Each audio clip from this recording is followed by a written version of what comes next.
Саламатсыздар ма, құрметті оқушылар? Бүгінгі өтетініміз 1-ші сынып математикасының 2-ші сабағы. Заттар тобын салыстыру. Демек, 1-ші тапсырма. Суретте қай заттар артық, қайсысы кем? Қай заттардың саны тең дейді. Бірінші. Кеселерді санын санайық. 1, 2, 3, 4 екен. Ал тәрелкенің саны 1, 2, 3, 4. Демек, кесенің саны 4, тәрелкенің саны 4. Екеуінің де саны бірдей болғандықтан, олар тең болады. Ал екіншісінде 1, 2, 3, 4. Тәрелкенің саны 1, 2, 3, 4, 5. Демек, кесенің саны 4 екен, ал тәрелкенің саны 5. Кесеге қарағанда тәрелке көп. Демек, кесе тәрелкеден кем. Өйткені 5 үлкен, 4 кішкентай болады. Кейінгісін санайық. 1, 2, 3, 4, 5. Бұл жер енді керісінше екен. Тәрелкенің саны 1, 2, 3, 4. Сонымен кесенің саны 5, ал тәрелкенің саны 4. Тәрелкеге қарағанда кесе артық болып тұр. Сонда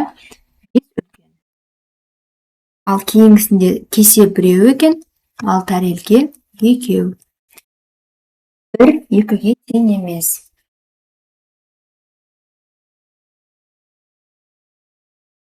Кейінгі тапсырма.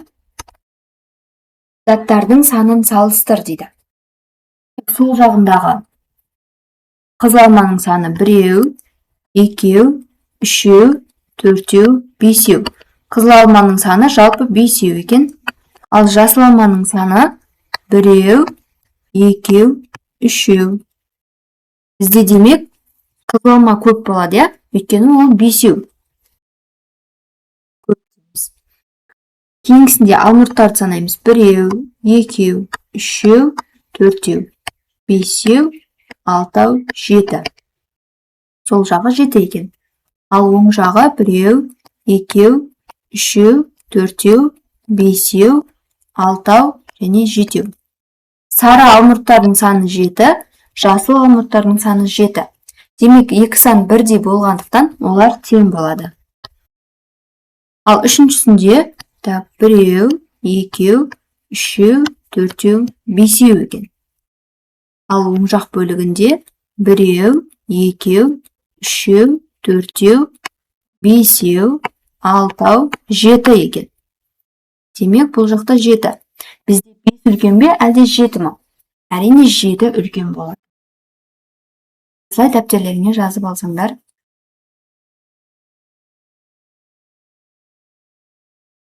Кейінгі тапсырмаға өтейік. Бізде 3-ші тапсырма. Отбасы мүшелерін ата. Отбасының әрбір мүшесі реті бойынша нешінші отыр? Санауды сол жақтан баста дейді. Сол жақтан бастайық. Әкесі 1-ші отыр, анасы 2-ші отыр, 3-ші қызы, 4-ші әжесі, 5-ші атасы, 6-ші ағасы, 7-ші інісі. Бұл жерде отбасы мүшелерінің жалпы саны 7 екен. Олардың отырған реті бойынша бәрін жазып алдық. Ал енді өздерің отбасында қанша ересек адам бар, қанша балалар бар, оны өздерің жазыңдар. Осымен сабақ аяқталды. Келесі кездескенше.